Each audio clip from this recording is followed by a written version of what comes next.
Pois de fato estamos informados de que entre vós há pessoas que andam desordenadamente, não trabalhando, antes se intrometem na vida alheia. A elas, porém, determinamos e exortamos no Senhor Jesus Cristo que, trabalhando tranquilamente, comam o seu próprio pão. E vós, irmãos, não vos canseis de fazer o bem.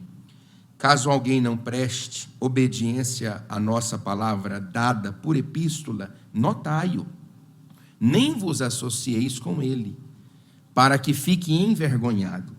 Todavia, não o considereis por inimigo, mas adverti-o como irmão. Ora, o Senhor da paz, Ele mesmo vos dê continuamente a paz em todas as circunstâncias. O Senhor seja com todos vós. A saudação é de próprio punho. Paulo, este é o sinal em cada epístola. Assim é que eu assino. A graça de nosso Senhor Jesus Cristo sejam com todos vós. E a igreja diga... Amém. E eu subdividi essa parte da Bíblia Sagrada em 3 porções. Do versículo de número 11, nós temos Paulo anunciando os problemas da igreja. E é importante nós considerarmos que toda a igreja, ela se categoriza e pode se evidenciar em problemas. Problemas são grandes oportunidades que Deus nos dá para nos conhecermos, para melhorarmos como integrantes do corpo de Cristo. Uma igreja que é livre de problemas é, consequentemente, uma igreja que não tem oportunidade de desenvolver maturidade. Cristãos precisam aprender a lidar com problemas.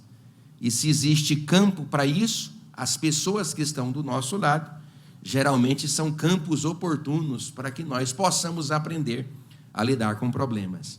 Então, Paulo vai registrar alguns problemas desta igreja. Agora, preste atenção. Uma igreja que é apacentada pastorilmente por ele. Não é uma igreja que é apacentada por mim. É uma igreja que tem o trato pastoril do apóstolo São Paulo.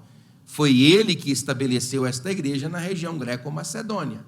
Foi a partir do ministério paulino que o evangelho chegou até ali. Mas, a despeito de ter um grande pastor, não isenta da igreja a possibilidade de ter problemas. Então, no versículo 11, nós temos os problemas da igreja. No versículo 12 e 13, nós temos a solução para os problemas da igreja. E no versículo de número 14, nós temos Paulo ensinando como a igreja deve lidar com aqueles que não querem se deixar ser curados. Porque existem pessoas que têm problemas na igreja e existem pessoas que não querem deixar de ser o problema da igreja. Então, o problema desta igreja são pessoas. E existem pessoas que, mesmo após a medicação, não desejam deixar de ser problemas. No versículo 11, Paulo diz assim, pois de fato estamos informados. Eu queria que você repetisse, no 3, a palavra estamos informados. 1, 2, 3. Estamos informados. Queridos, você nota que essa expressão, viu, querida diaconisa, irmã Lerimar, você tem ela pelo menos 3 vezes nos escritos paulinos. Porque Paulo, quando estava preso sobre a prisão provisional romana, ele tinha alguns olheiros que observavam o campo missionário que por ele foi fundado. Ele trabalhava com Epáfras, Arquipo, Aristarco, Demas, Jonas, Jesus, Timóteo, Tito e Silas. Estes indivíduos faziam vistas às igrejas que por Paulo eram estabelecidas. Talvez você olhe para mim e diga, mas pastor, cronologicamente as cartas endereçadas à região greco-macedônia não são cartas primárias, não são cartas mais novas, e Paulo ainda não estava preso? Eu te diria, é verdade. Mas o fato de nós sabermos que Paulo ainda não está preso, não isenta a possibilidade de que Paulo tinha olheiros trabalhando para ele. Por exemplo, esta carta que Paulo escreveu à região de Tessalônica é o resultado do relatório que Timóteo trouxe para Paulo quando ele estava saindo de Atenas e indo para a região de Corinto. Então, Paulo recebe um relatório. Você está ouvindo o pastor, irmão? Diga amém. Ele recebe um relatório e, a partir do relatório recebido, ele determina a medicação, que é a epístola. Então, Paulo sempre está dizendo, estou informado. Ele diz na primeira carta aos Coríntios, no capítulo de número 1, versículos 11 e 12, que ele estava informado que naquela igreja havia divisões. Uns dizem, sou de Paulo, outros diziam, sou de Pedro, outros diziam, sou de Apolo, e outros diziam, eu sou de Cristo.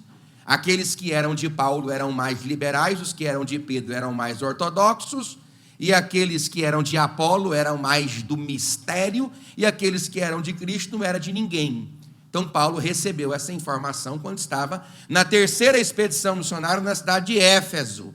Ele recebeu essa informação de quem? Está aí na carta de Paulo aos Coríntios, no capítulo de número 11, e no versículo 18.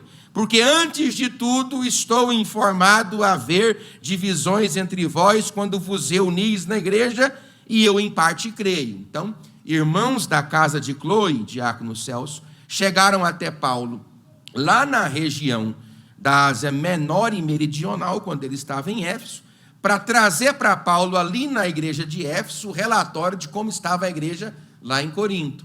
E Paulo vai e escreve a epístola aos Coríntios, baseado num relatório que ele recebe dos irmãos que são familiares à casa de Cloe. Então, o relatório das pessoas até Paulo eram preponderantes para fazer com que Paulo endereçasse para nós essas epístolas e que, por soberania e providência divina, nós temos a oportunidade de avaliar o problema nosso com base no problema daqueles irmãos que estavam enfrentando. Então, tal como Paulo dá a receita para que se cure a igreja em Tessalônica, Leandro, eu estou dando a receita para que se cure a nossa igreja e a nossa pessoalidade relacional. Então, Paulo fala, estou informado. Agora, quando você escuta uma fofoca, porque assim, vamos colocar um nome mais chamativo, para você prestar atenção aqui no pastor. Quando se escuta o nome, estou informado, você tem aí uma fofoca? Ou você tem uma informação? Ou você tem uma infoxicação? O que você tem? Paulo diz, olha, eu estou informado, eu não vi, mas eu fiquei sabendo. É o que Paulo está dizendo. Eu não vi, mas eu fiquei sabendo. Eu não estou aí, mas as informações de como aí estão chegaram até mim.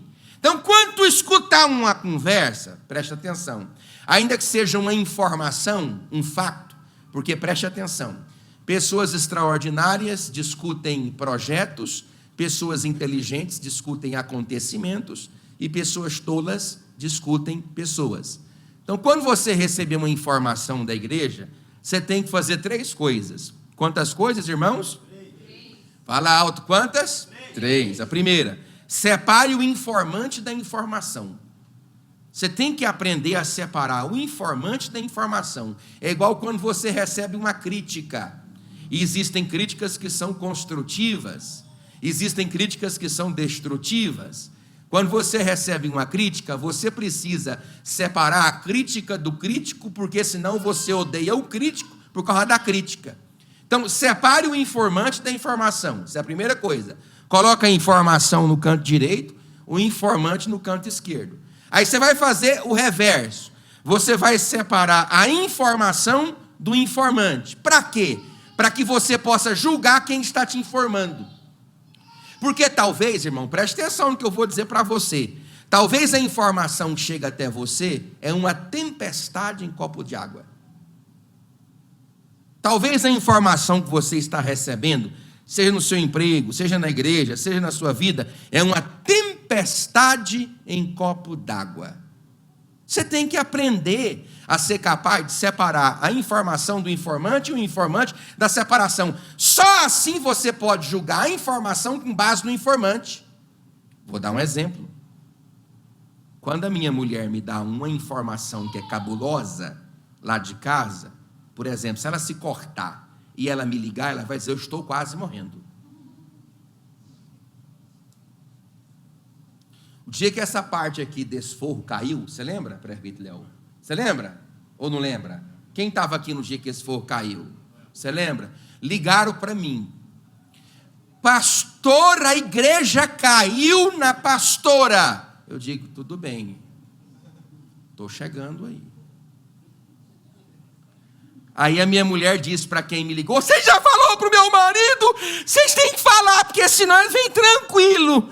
Aí ligaram outra vez, e eu já disse que eu estou chegando aí na igreja.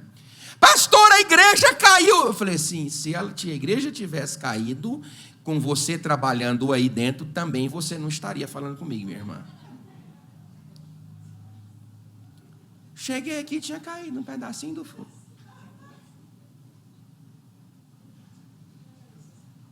Então, se você não aprende a separar a informação do informante, viu, querido Mateus? Acaba que você vai julgar a informação pelo informante. E às vezes a gente tem que ter essa maturidade, que são o que eu chamo de quê? Em terceiro lugar, que eu preciso ter ouvidos leais. É igual, presbítero Júlio, aquela mulher que empresta os seus ouvidos para a boca que não deveria estar falando, dentro da igreja. E às vezes a boca de um indivíduo presta o conselho que não deveria estar falando, porque a única forma que eu tenho, Celso, de te aconselhar é vivendo. Aí a partir da vida que você me observar viver, você sabe se eu posso te dar o conselho.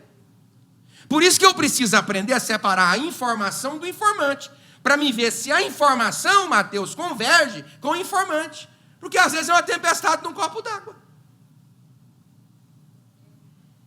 Lembra do assunto triste que eu contei lá no Nordeste?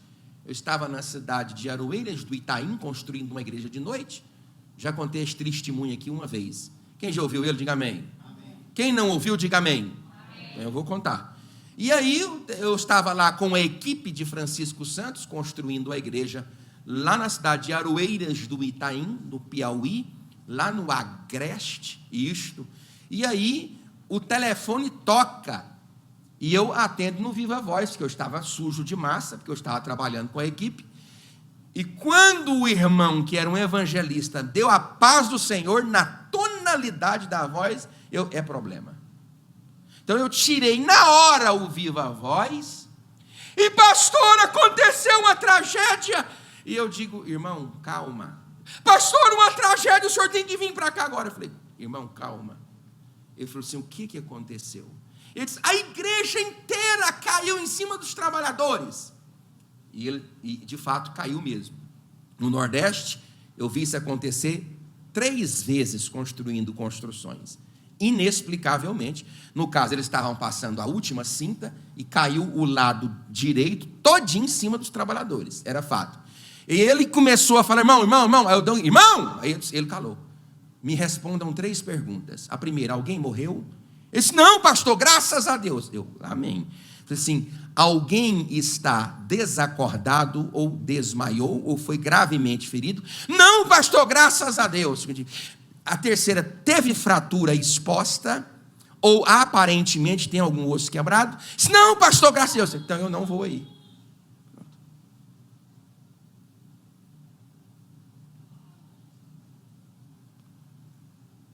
Peguei o telefone, o pastor é muito frio. Calma. Peguei o telefone, liguei para o meu tesoureiro, vai inclusive estar comigo aqui em novembro. Vou até citar o nome, pastor Paulo César, Pai do Senhor, chefe. Pai do Senhor, meu chefe, Pai do Senhor. Aconteceu um pequeno incidente lá na cidade no 87. Vai lá, pega todos os irmãos que estão acidentados e leva para o hospital, independente se estão passando bem ou não. Todos vão precisar, pastor Silvio, fazer uma avaliação médica. E aí você vê o que precisa comprar e você me liga aqui. Aí o pastor deles, que estavam acidentados, era o pastor principal da construção. Aí eu tomando um café, cantando um hino, falei assim, pastor Djalma, o nome dele é Djalma, estou citando o nome, está gravando na internet, isso aí é um fato. Desce aqui, querido, vem tomar um café. Aí abracei ele, levei lá para fora da igreja, da construção, e disse, aconteceu um pequeno imprevisto, parece que a construção lá caiu uma parte, caiu em cima. Ele, pastor, eu falei, está tudo bem, já está todo mundo no hospital, quem precisa de soro está tomando, a maioria já foi liberado, e eu só falei quando eu tinha esse resultado.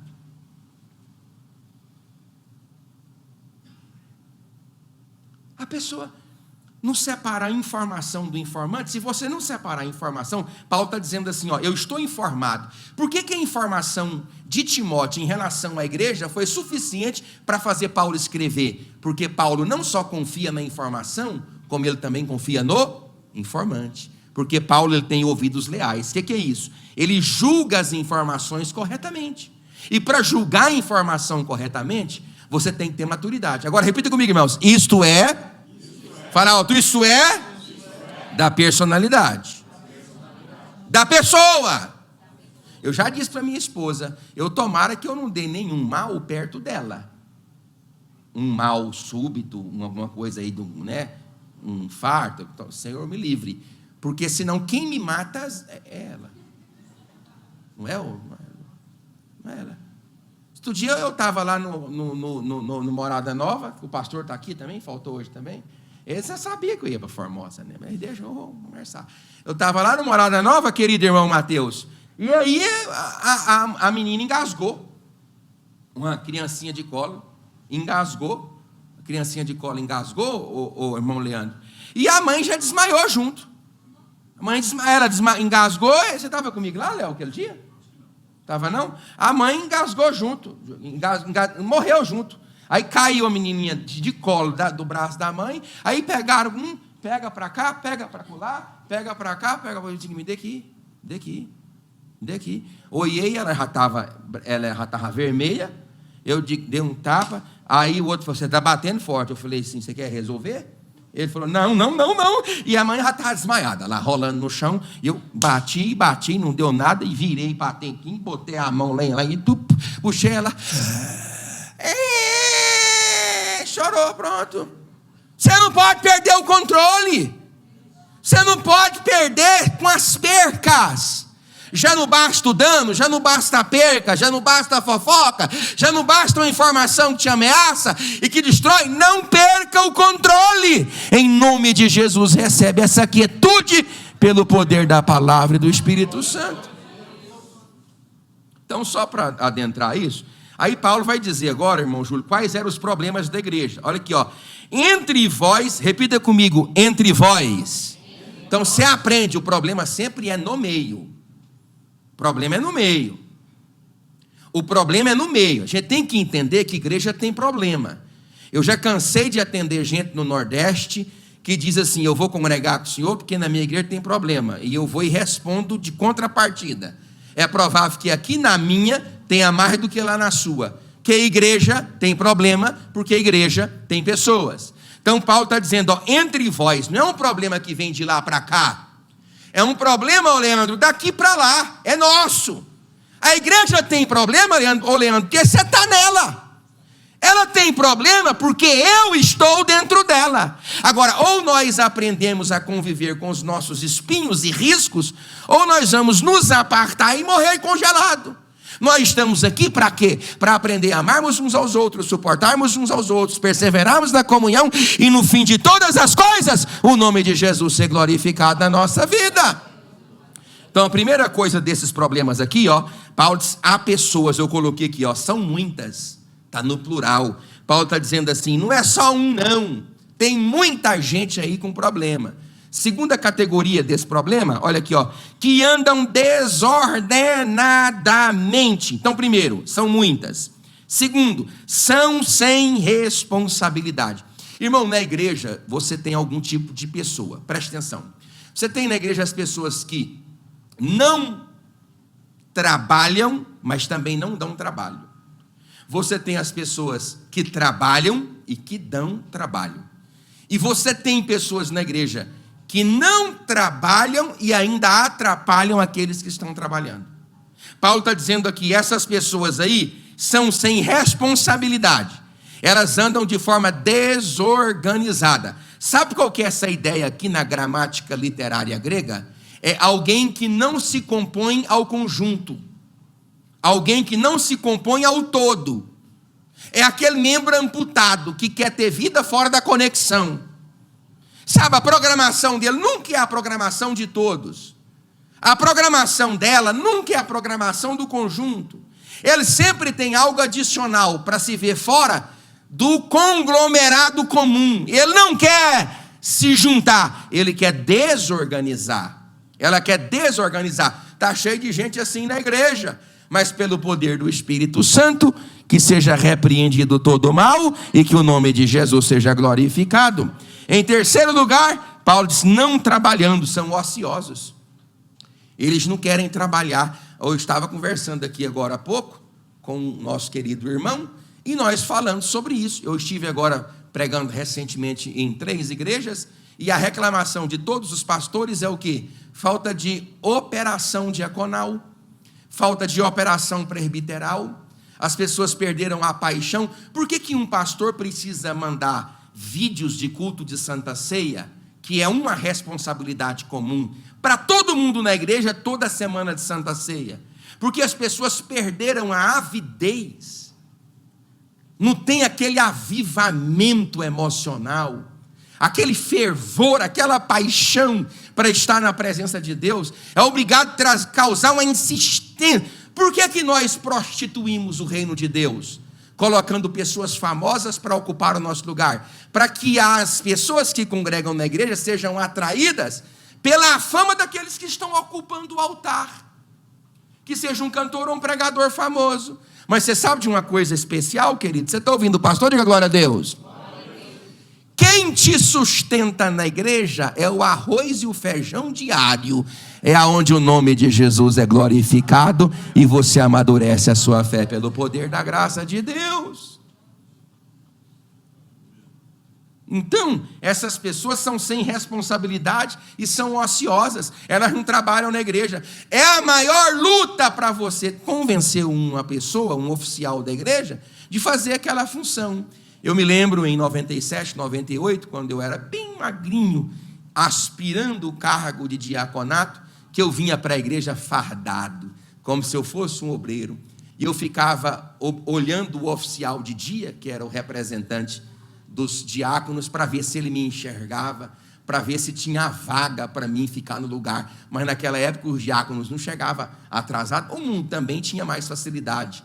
Não tinha essa correria que tem hoje. A gente entende, principalmente numa cidade grande como Uberlândia. Mas todo culto, toda semana, de domingo a domingo, não tem um dia exclusivo que a pessoa fala: hoje eu vou chegar na igreja mais cedo, oh glória, eu vou tirar 10 minutos de oração, oh aleluia, e eu vou orar a Deus, porque eu vou ser o porteiro. Irmão, coisa linda é um porteiro, é um diácono, é uma pessoa, é um presbítero, é alguém que chega e eu vou orar 10 minutos para que Deus unja as minhas mãos, a minha vida, essa igreja, para que cada pessoa que assentar nesses bancos possam ser tocadas pelo poder do Espírito Santo e o nome de Jesus ser glorificado. Está faltando fome de Deus, e Deus está aqui para despertar esse seu interesse em nome de Jesus. Em quarto lugar, olha aqui, ó, antes se intrometem na vida alheia, são enxeridos. Irmão, você já pensou o cidadão enxerido? O que é o cidadão que é? Olha, você lembra do Aimás? Lembra do Aimás? Lembra não? Lembra do Aimás? Meu Deus, conhecido pelo jeito de correr.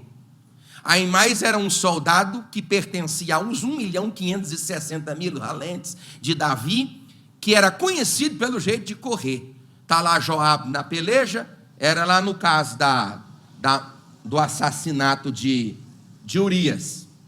Está lá Joabe na peleja, há uma tramóia por detrás, ninguém pode negar. Urias é colocado no fronte, e ele era um dos valentes de Davi, e Urias não era judeu, era heteu. Ele era estrangeiro. Houve aquela traição, bota Urias no fronte, lembra-se, para que ele morra. Aí o informante chega, Joabe, que sabia da tramóia toda, falou assim: vai até Davi e diz que a batalha foi acirrada, nós perdemos muitos irmãos, mas avisa que Urias, o heteu, tombou na batalha. Assim o informante recebeu e saiu para dar notícia. E foi. Aí chegou o Aimás.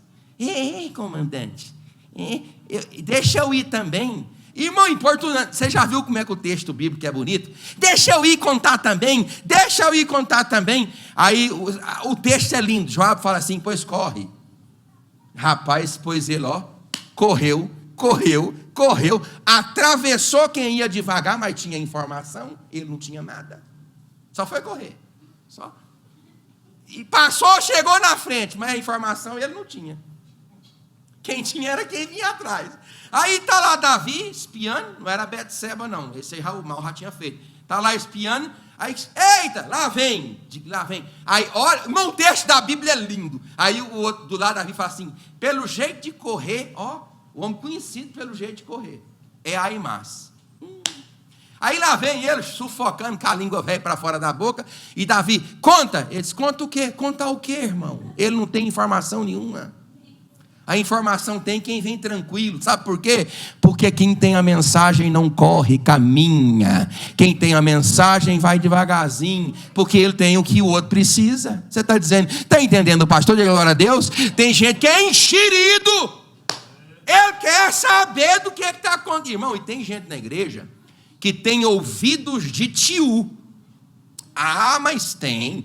Eu fiquei sabendo que uma águia, porque nós seres humanos só conseguimos enxergar para além do horizonte entre 37 e 53 quilômetros de distância, a despeito da nossa altura. Agora, se subirmos num monte, quanto mais alto é o monte que subimos, mais a visão horizontal ela é amplificada. Por exemplo, se você estiver no topo do Everest, você vai enxergar no horizonte até 400 quilômetros. Mas diz que uma águia enxerga um rato a 5.000 metros de distância. Não sei se é verdade. Agora, tem gente que tem uma audição de tio. Ele anda na igreja assim, ó, o ouvido assim chega a bana, sabe? Porque ele quer saber o que está acontecendo. Ele quer estabelecer. Aí chegou ele lá, Davi vai e fala. Falar o que? Eu não tenho nada. Aí passa um pouquinho, chega um informante e traz para Davi informação. Irmão, sabe o que é que eu preciso aprender na igreja? A deixar de ser enxerido. E a gente vai aprendendo aos poucos. Eu já cansei de sair correndo para apartar a briga de marido e de mulher. Ixi, irmão, eu já cansei. Ah, irmão, olha o cabelo aqui caiu, tudo, não tem mais nada não dá até para me contar. Se eu fazer um esforço, eu conto. Aqui essa partinha, esse copinho aqui. Já cansei de atender briga de marido e de mulher, que eu estava um pouco distante, já peguei multa de trânsito, já quase acidentei. Pastor, pelo amor de Deus, vai acabar tudo. Aí quando eu chego lá, já estão se atracando, já vem do quarto. Aí a pessoa vai morrendo. A maturidade vai chegando. Um dia no Nordeste eu recebi um cacique. A pessoa tem que separar a informação. Eu recebi um cacique lá na porta da igreja. E ele disse, e uma carta, um recado do pastor, eu não vou citar o nome não, porque senão ele vai se zangar comigo, mandando, pastor Preze, pelo amor de Deus, acolhe esse irmão, só disse isso, pastor fulano de tal, do campo fulano de tal. Aí eu li a carta, olhei para ele e falei assim, irmão, e aí? Não, estou indo para Tauá, no Ceará. Ué, mas está pertinho, não, mas eu vim para cá, tal. Aí eu falei assim, ele falou assim para mim, aguarda, porque cacique vá na rodoviária buscar mulheres. Aí o pastor Pré, já estou com quase 30 anos, falei assim, você vai buscar o quê, meu irmão? Cacique busca esposas. Eu digo, a sua esposa. Não, cacique tem esposas. O senhor tem esposas. Cacique tem 2 esposas. Aí eu saí, liguei para o pastor. Falei, que diabo é isso aqui mesmo? Diga para mim. Pastor, não aguento mais não. Acampou aqui dentro de casa e eu não tinha o que fazer, mandei para ir. Aí eu já liguei para o tesoureiro da igreja, falei, ruma todo o dinheiro que tiver aí agora, em nome do Pai, do Filho, do Espírito Santo e de todos os santos anjos dos céus. E traga aqui para mim. Eu falei, pastor, vá providenciar a passagem para a cacique e sua família ir embora?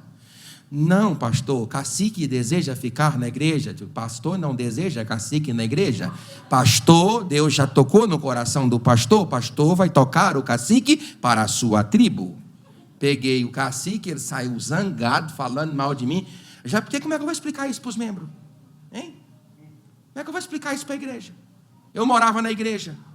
Tipo que a Anice mora aqui, eu morava na igreja. A gente tem que ter maturidade. O problema do fulano é do fulano. A única coisa que você pode saber quando você sabe de um problema que é um tanto quanto feio, ou desinteressante, ou é ocioso, como aqui, ou é enxerido, é você ore a Deus, para que Deus entre com providência, e o nome de Jesus seja glorificado.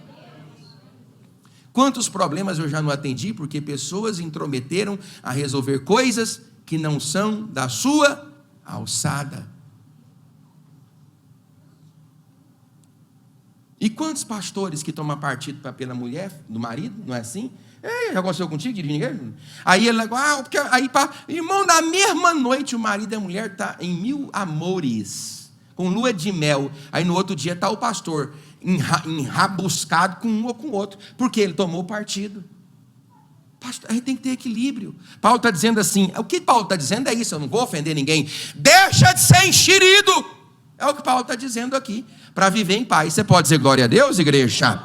Então qual é a solução do problema? E nós vamos caminhar para cá. Está aí no texto, ó. A elas, porém, irmãos, é importante, presta atenção. Hoje, viu, querido irmão Mateus, que nos visita hoje, o irmão Calvino teve severos problemas em Genebra, ele foi expulso de lá. Olha aqui para mim. Porque ele acreditava que uma igreja tinha que ter 3 pilares: boa administração dos sacramentos, boa liturgia bíblica e excelente exposição bíblica. Para ele, Calvino, se a igreja tivesse isso, as coisas funcionariam muito bem. Só que como ele teve profundos problemas com a discência da igreja, ou seja, os membros, ele foi expulso de lá. E quando ele retornou para apacentar a igreja, porque os membros reconheceram a pessoa extraordinária que eles perderam, ele inseriu na boa administração dos sacramentos, na boa administração litúrgica e na excelente exposição bíblica, o uso de disciplinas. Repita comigo, irmãos: cristãos precisam ser disciplinados. Eu estou sabendo de um pastor de uma região, que eu não vou nem dizer o nome da cidade, que ele foi convidou 2 jovens que estavam com relação fornicária, falarei romanticamente, para afastarem de suas funções. O rapazinho que era o macho falou assim: sim senhor pastor, vou sentar. Mas a menina que era a fêmea disse: eu não, vou continuar nas minhas funções, de lá o senhor não me tira, e vou continuar tomando Santa Ceia. As pessoas estão perdendo o senso de responsabilidade. Mas olha o que Paulo fala aqui, ó. A elas quem? A quem é rebelde. A elas quem? A quem está fazendo esse mal na igreja. Hoje nós não podemos chamar mais a pessoa para repreensão. Casos de fornicação, de sexualidade duvidosa, você não pode falar. Se você falar, acaba até processo. As pessoas perderam o senso de disciplina e de responsabilidade. Aí Paulo disse assim, ó, a elas, porém. Então a primeira coisa antes de estabelecer as coisas é que eu preciso aprender a estabelecer limites. Paulo diz: a elas, porém, determinamos. Repita comigo, irmãos: o negócio, fala alto, o negócio é ordem. Ordem! Eu não sou Augusto Conde do positivismo, ordem e progresso, não sou. Mas Paulo disse assim: eu estou determinando a elas. Sabe o que ele está fazendo aqui, irmã Jeane? Estabelecendo limites. Até aqui vocês vão, passou daí vocês não vão. A elas determinamos. A igreja precisa aceitar a autoridade pastoril, principalmente de pastores que têm a vida que corrobora a sua pregação. Paulo diz: a elas nós determinamos. A primeira coisa que eu tenho que fazer para resolver um problema na igreja, eu preciso estabelecer os limites. Está aí o Júlio aí, um trabalho de Conecta Jovens. Ele não quer que ninguém tenha um celular na mão. Coloca o celular todo mundo ali, irmão. A pessoa que coloca, vai cair a mão se fazer isso? Vem aqui o circo de oração. A líder de senhoras, a dirigente, ou quem é que esteja, fala: irmãs, vamos orar pelo menos 20 minutos todo mundo. Aí todo mundo ore. Aí fica 2 conversando. Na reunião de obreiro agora, tínhamos muitos obreiros, mas eu fiquei envergonhado. Porque eu sempre estou atendendo um aqui, quando eu saí aqui fora, estava 85% do povo papiando lá fora e 10% orando aqui dentro. Precisa ter limites. Paulo diz: eu estou determinando, tem que ter ordem. Então a primeira coisa para resolver problema é estabelecer limites. Segunda coisa, imponha, e Paulo resolveu como? Impondo a sua autoridade apostólica. Olha aqui, ó, exortamos no Senhor Jesus Cristo. Paulo impôs a sua autoridade apostólica. Agora, olha aqui para mim, irmãos, olha aqui para mim, para o pastor, que eu não sou idiota. Não existe autoridade que se categorize a autoridade com a boca. A autoridade do indivíduo está na vida. Igreja não respeita título, igreja respeita vida. Para um líder de diácono repreender os diáconos, ele tem que ter a vida. Para o pastor repreender os seus liderados, ele tem que ter a vida. Para um pai dizer para um filho, não minta, o pai não pode mentir. Para a mãe dizer para a filha, fique quietinha, ela tem que ficar. Para o líder de qualquer departamento estabelecer limites, ele tem que ser ponderado, caso contrário, não funciona. As pessoas não respeitam ordem, elas respeitam espelhos, porque uma grama de exemplo pesa mais do que uma tonelada de palavras. O teu filho, o teu liderado, as pessoas que estão debaixo da sua ordem, nunca obedecerão à ordem de quem não cumpre ela mesmo na própria vida. Nunca! Nunca! Isso é muito simples na Bíblia, porque Deus amou. Repita comigo, o amor. Fala, o amor é abstrato. A abstratividade desse amor é categorizada de forma percebível quando o versículo se completa. Porque Deus amou de tal que deu. É o fato de Deus dar atitudes concretas que revelam categoricamente que não é só abstratividade, é amor de verdade. É igual o marido que fala para a mulher que ama. Eu prefiro que o marido nem fale que ama a mulher, desde que ele demonstre que ama essa mulher. Eu até prefiro que um pai e uma mãe nem fale que ame um filho, mas que ele demonstre que ame esse filho. Porque demonstrações práticas são mais poderosas do que palavras. O que são palavras, lindeza? Palavras e nada mais.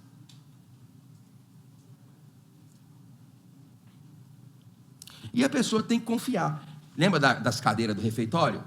Tentamos passar os cartões, você lembra, Júlio? Passamos 3 cartões aí para poder, eu falo aqui na internet. Passamos 3 cartões para poder liberar. Aí deu problema lá no mercado. Ela criou o link. Deu problema. E agora, o que eu vou fazer? O senhor tem eu não tenho dinheiro. Eu vou comprar fiado. Estamos terminando de pagar. Tem que ver quantas que faltam, né? Nem sei. Já estamos na 7ª, sei lá. 7ª, 6ª, falta 4. Aí a mulher lá de Santa Catarina, porque não existe isso. Não existe isso. Aí eu falei para ela assim no telefone, se tu soubesse quem é que fala contigo.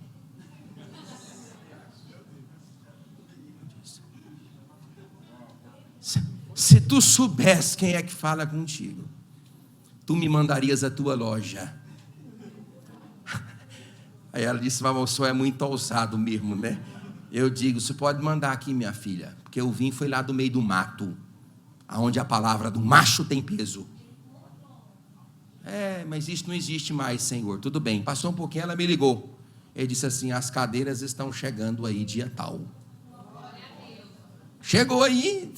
E aí os caminhoneiros, um caminhão lacrado, estamos com as cadeiras aí dentro. Digo, e por que não desceu? Lembra do negócio dos cartões? E, foi você que foi atrás para mim. Eu estava com o meu, estava com o outro. Era o valor muito alto, que nós não comprou cadeirinha que quebra, porque o meu peso, irmão. Você não quer que o pastor senta numa cadeira e ela quebra lá, para você ficar rindo do pastor e ainda postar na internet, não é verdade? Aí eu fui, liguei, pode descer as cadeiras, meu filho, daqui você não sai se não receber. Recebeu e o nome de Jesus é glorificado. Você tem que entender uma coisa, meu querido, Jesus é na nossa vida e Ele tem dado graça para todos nós. Então, Paulo, ele põe a sua autoridade apostólica. Determinamos e exortamos no Senhor Jesus Cristo que trabalhando tranquilamente, repita comigo, trabalhando tranquilamente no 3. 1, 2, 3. Então, em terceiro lugar, colocando essas pessoas para trabalharem. Como que Paulo resolveu o problema de ociosos? Colocando para trabalhar. É claro, irmão, ninguém é idiota, eu já preguei isso aqui. Tem 3 meses que eu estou nessa epístola. Eles estavam ociosos porque estavam aguardando a volta de Cristo. Paulo escreveu a primeira carta dizendo que para que Cristo se manifeste, era necessário 2 coisas: a apostasia se proliferar e o filho da perdição se manifestar. Aí Paulo falou assim, trate de botar esse povo que não está fazendo nada, e só andando de casa em casa, fofocando e enchendo na vida dos outros. Bota esse povo para trabalhar. Aí eu pego a aplicação e coloco na igreja. O crente, ele tem que ser ocupado. Você pode dizer glória a Deus? Em quarto lugar, em último lugar, como que faz isso, pastor? Resolve esse problema ordenando que elas cuidem da própria vida. Repita comigo, comam o próprio pão. Oi, pronto.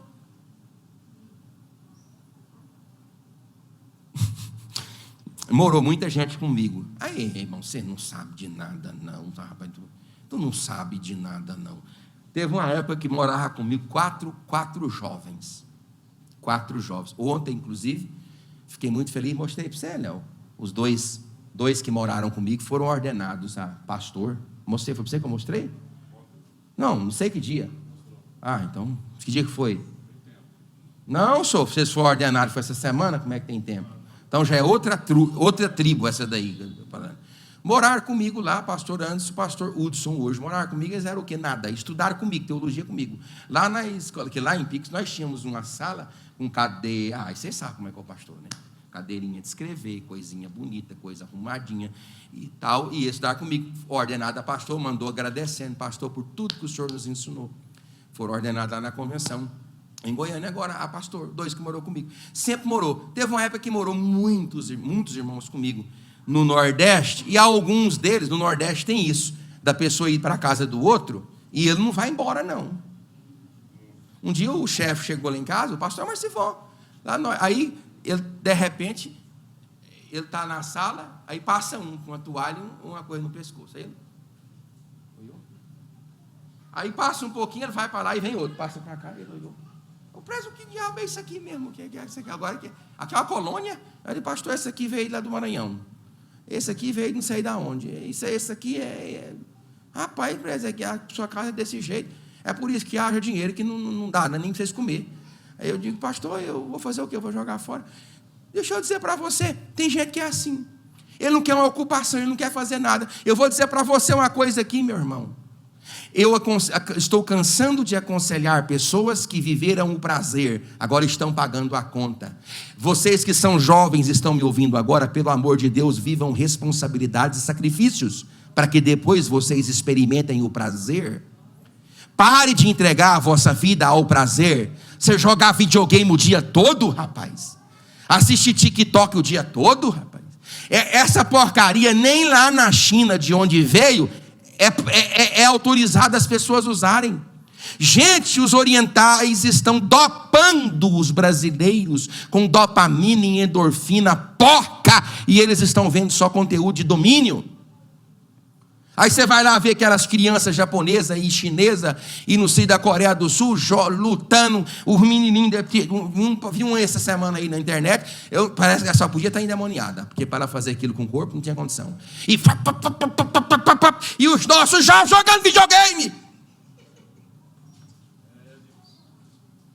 Ô pai, dá aí pai, dá um dinheirinho aí, pai. O cara não tem o dinheiro para pagar um picolé para a mulher, rapaz. É 10 horas da manhã, ele acorda inchado, parecendo um sapo que morre em dia de enchente, moço. Até para levantar da cadeira é um trabalho doido. Paulo está dizendo, bota esse povo para trabalhar. A igreja está ouvindo, diga glória a Deus. Então, para terminar e liquidar o assunto de uma vez por todas, olha só, a gente não pode fazer isso, né? Mas a gente lê, chegou a hora. Eu vou ler, que eu não sou bobo. Repita comigo, caso alguém não preste obediência à nossa palavra, dada por epístola, notai-o. Agora olha para mim, se isso aqui acontecer hoje, a pessoa sai da igreja e fala assim, estou sofrendo bullying. Olha, irmão, olha aqui para mim, eu mesmo, meu apelido era pirulito. Não caiu nadinha de mim eu dizer isso. Meus amigos eram dentinho, pretinho, gordinho, bundinha e mais. Esqueleto, pica-pau, catatal. Era assim antigamente. Agora essas mulheres, essas mocinhas de hoje, ai mãe, professora, aqui a vergonha só. A vergonha só.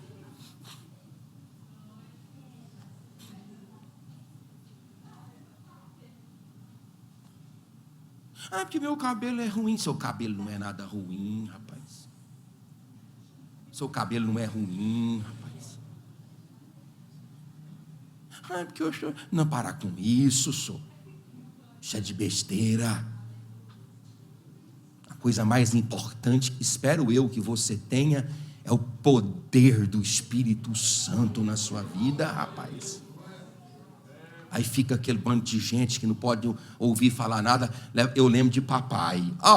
A pancada de dar em doido. Eu me lembro do dia que eu fui, não vou falar o nome não, em Goiânia, 1995. Lá na Avenida Anhanguera, com a Araguaia. Então, tinha um maior prédio de Goiânia, Tarralice. Você conhece ali?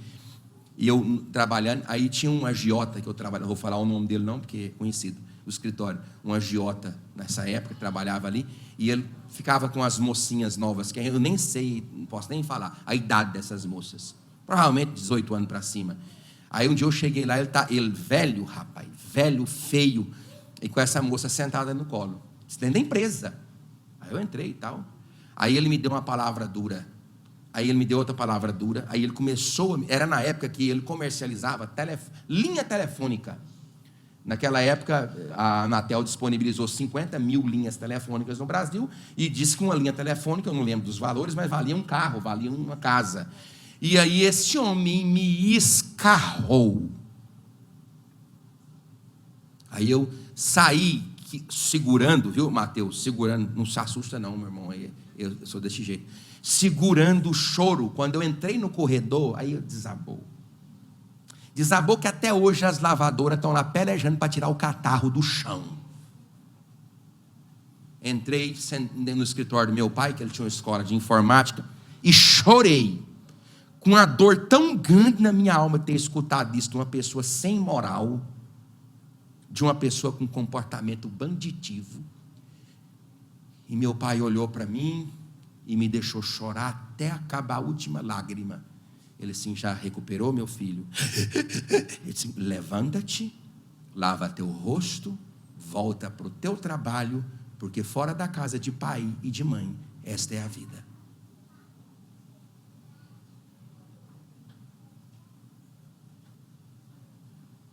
Voltei, trabalhei o resto da tarde. Aí nós saímos para ir embora. Com quem é que desceu no elevador com nós? Eu, meu pai, quem? A criatura. E a menininha do lado. Meu pai, tudo bem? Doutor fulano, tudo bem? Como é que você está? Bom demais, tal. E trocaram conversa e eu fui embora. Aí eu falei, ai pai, o senhor... Meu pai falou assim, filho, e aí a lição? É assim. Hoje nós estamos numa época tão difícil que um filho completa aniversário, Celso, aí tem que dar para os 3. Tem. Sabe o que papai fazia? Meu pai tinha uma caneta, sempre dessa aqui, Pentel, e ele entregava essa caneta para um dos nossos irmãos, eu tenho 2 irmãos, e diz, quem está com a caneta tem autoridade sobre os 2. Tinha essa brincadeira entre nós. Para respeitar a autoridade. Achava um dinheiro no meio da rua, meu pai falou assim, que é isso, filho? Aí, pai, achei. Você achou o quê, filho? Eu achei essa moedinha. Onde você achou, filho? Aguarda ela aí, que a hora que eu fechar o comércio, papai vai com meu filho para você botar onde você achou.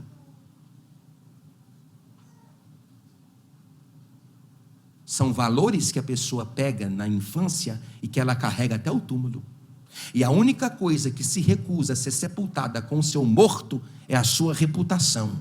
Ela sempre volta para casa com os que choram. Então Paulo está dizendo assim, olha só, para terminar aqui, acabou o tempo. Notai-o, e nem vos associeis a ele, para que fique envergonhado. Fique o quê, irmãos? Fique o quê, irmãos? Toda disciplina traz vergonha. Repita comigo no 3 isso. 1, 2, 3. E é propósito de Deus envergonhar aqueles a quem Ele ama. E o que é que tem? Porque Deus prefere me ferir do que me perder. Não há nenhum problema. E a gente tem que saber lidar com essas coisas. Irmão, não tem. Aqui tem 3 pontos, depois tem mais 3, eu não vou falar e nem vou voltar. Mas a primeira coisa que a igreja fez para lidar com os rebeldes que não aceitaram a autoridade de Paulo foi uma ação coletiva de afastamento do faltoso. A igreja entrou em comum acordo com base na orientação de Paulo para que os rebeldes fossem diagnosticados e isolados. Só que Paulo falou, não trata ele como inimigo, ele é seu irmão. Aí quando ele sentir falta, o que está acontecendo? Aí ele vem no Rogério. Aí ele vem no Léo, é isso que Paulo quer causar. Ah, Paulo, o que está acontecendo? O povo mudou comigo? O povo mudou comigo? O que está acontecendo? Aí o Rogério e o Léo é obrigado a ter maturidade para tratá-lo sem matá-lo. E ele, que hoje ninguém tem que ter maturidade para escutar que o comportamento dele tem causado estranhez na igreja e ele procurar consertar. Eu tinha outro caso do Nordeste, mas não vou falar não, porque não dá tempo, acabou o tempo. Segunda, uma desaprovação coletiva do erro do faltoso. Está aí no versículo 4. Ó. Se ele não ouvir a minha orientação dada por essa epístola, notai e nem vos associeis a ele. Então, uma reprovação, uma desaprovação coletiva do erro do faltoso. E em terceiro e último lugar, uma advertência firme, mas amorosa. Olha aqui, ó. Não o considereis por inimigo, mas adverti-o como um irmão. Você pode dizer glória a Deus? Você pode dizer graças a Deus? Irmão, nós tínhamos uma pessoa intratável. Intratável. Intratável. Intratável. Sem acordo. E eu sempre procurei um jeito para tentar resolver esse problema. Até que um dia ele sentiu que ele não tinha mais relacionamento na igreja. E nós estávamos numa convenção estadual, e eu estava com 2 presidentes de campo junto, e eu andava muito com ele para que ele observasse o meu estilo de vida, e a partir do que ele estava me vendo viver, que ele mudasse. Não adiantou muito não, mas era assim que eu tratava o caso. Aí ele disse para mim, de noite, de madrugada, ele na rede em cima da cama, assim, isso é comum no Nordeste, nós na cama, e um na rede aqui, outro na rede ali. Pobreza, meu irmão, pobreza. Não é dinheiro de pagar hotel para todo mundo, não. Aí ele disse assim para mim, pastor Silvio: pastor, opa, o senhor está acordado? Estou. O senhor notou que ninguém encosta perto de mim? Aí ele baixou a guarda. Primeira coisinha que eu disse para ele: também tu é um cavalo. Depois de anos eu aguardei a oportunidade.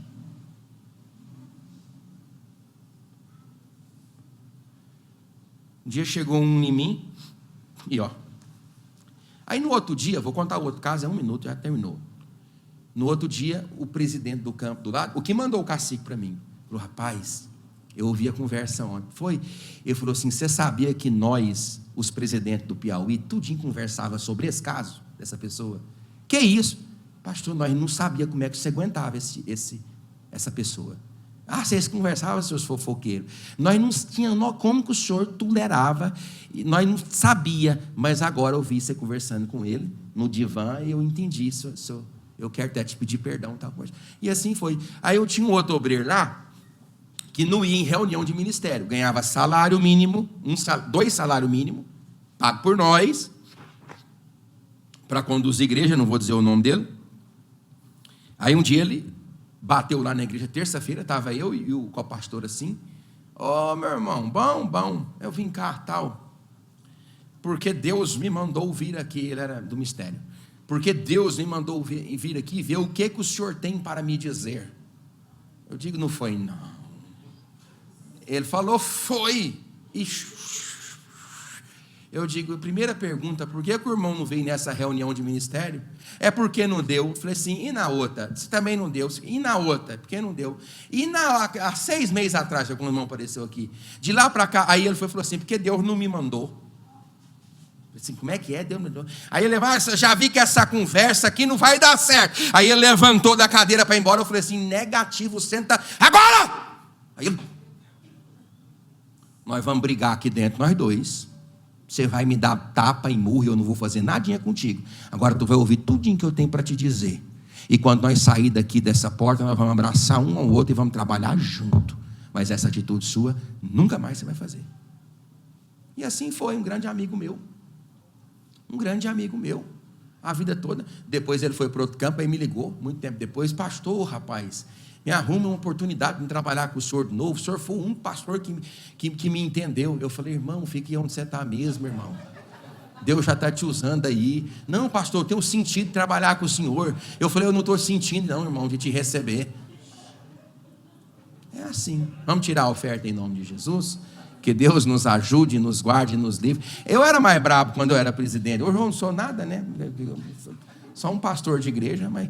E aí falei, a gente tem paciência, tem hora que tem que falar igual Paulo, né, irmão Júlio? Né, Léo? Epa, pode parar com essa bagunça, Paulo falou. E a igreja tem que ter maturidade para receber essa informação. Você está ouvindo o pastor? Diga glória a Deus. Meu Deus, mas que isso, irmão? 15 minutos só contando causo. Senhor, abençoa o ofertante, aquele que colabora, dizima na tua casa, seja com ele em nome de Jesus. A igreja diga, amém. Recolhe logo a oferta, Celso.